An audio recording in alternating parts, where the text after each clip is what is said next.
So, with your extensive background, you likely encountered various challenges in corporate and personal insolvency work.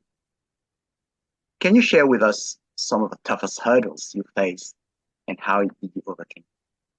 Well, I guess in insolvency, you do come to people, you do come across, particularly at the extreme end, the reality of you come across people who are desperate, and some have nothing to lose, and quite often those folks are self-represented.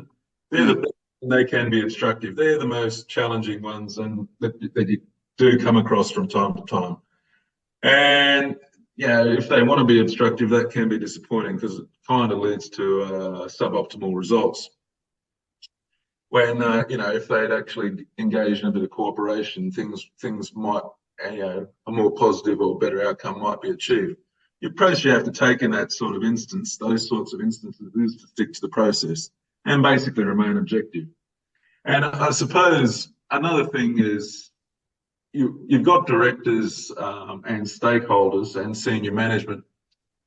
In insolvency, there's an element of a loss of control because once an administrator is appointed, effectively the director's powers are suspended, mm, and that is a bit of it's sort of a challenge for directors at times, and there's always the possibility that senior management might question an insolvency practitioner's expertise in what might be a specialised industry.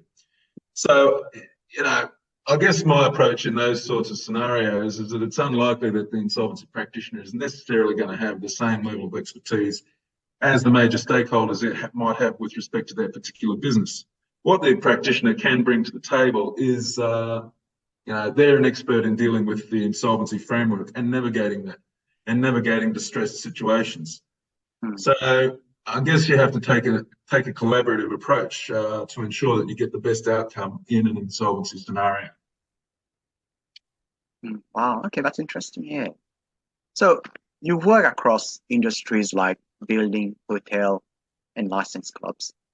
Can you share like a standout case where your expertise led to a successful turnaround for a struggling business in one of these sectors?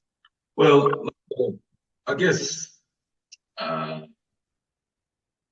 you look at things where, as I said, you've got a tangible result or a tangible outcome uh, after the process is completed, and maybe an element of where something, you know, where you achieve something which is not necessarily associated with the insolvency and reconstruction process. Yeah, I can think of instances where we've completed um, partially completed projects, and completed works on them, which obviously has its own elements of risk.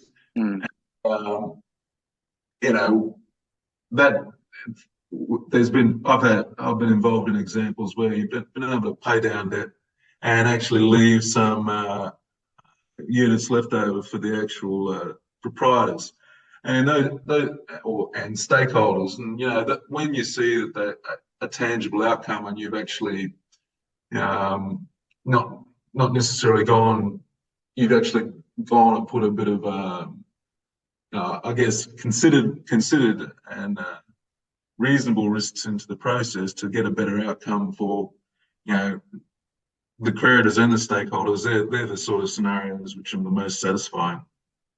mm, mm. Okay, okay.